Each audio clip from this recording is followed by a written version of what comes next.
Naaresto sa Biñan, Laguna ang itinuturong big boss umano ng Lucky South 99, ang Pogo Hub sa Porac, Pampanga.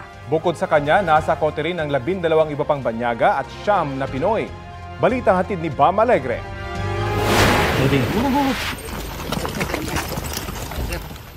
Sa cellphone video na ito, kuha ang aktwal na pagsalakay at pag-aresto ng mga otoridad sa Biñan, Laguna sa isa sa mga tinaguriang big boss daw ng isang malaking pogo. Siya si Liu Dong alias Boss Boga, Boss Apaw at Boss Bahaw, na leader umano ng kontrobersyal na Lucky South 99 na isang pogo hub sa Porac, Pampanga. Pagbaba niya ng sasakyan sa labas ng isang bahay, pinadapa siya sa kalsada at binasahan ng kanyang mga karapatan. Isang buwan ng ginawang surveillance kay Liu Dong ng pinagsamang puwersa ng Bureau of Immigration, Department of Justice, Interagency Council Against Trafficking at PAOK o Presidential Anti-Organized Crime Commission. Siya po ay papunta sa kanyang sasakyan, lumabas ng kanyang bahay, lumabas po siya panandalian doon sa party kasama ang kanyang mga bodyguard, yung kanyang mga close-in, siguro mabibihin o may pupuntahan. Nung nakakita ng pagkakataon ng ating mga officers, yung ating mga ahente, sinunggaban na po siya at hawak-hawak yung mission order para sa kanya, nasa kote na ho natin siya. Kasamang naaresto ni Liu Dong ang 12 pang foreign nationals. Valid daw ang mga visa ng mga banyaga pero wala silang mga travel document. Sa tulong ng interpreter, dumepensa si Liu Dong. Git niya, hindi siyang hinahanap ng mga otoridad.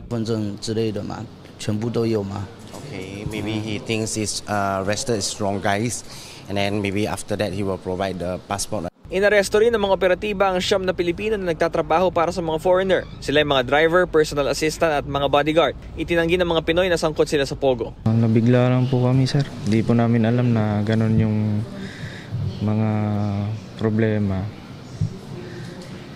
Nabigla rin kami, sir. Hindi po namin nakikita yung mga nila, sir, gawa nila, sir. Bam Alegre, nagbabalita para sa GMA Integrated News.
Kapuso, para sa mga maiinit na balita, mag-subscribe sa GMA Integrated News sa YouTube.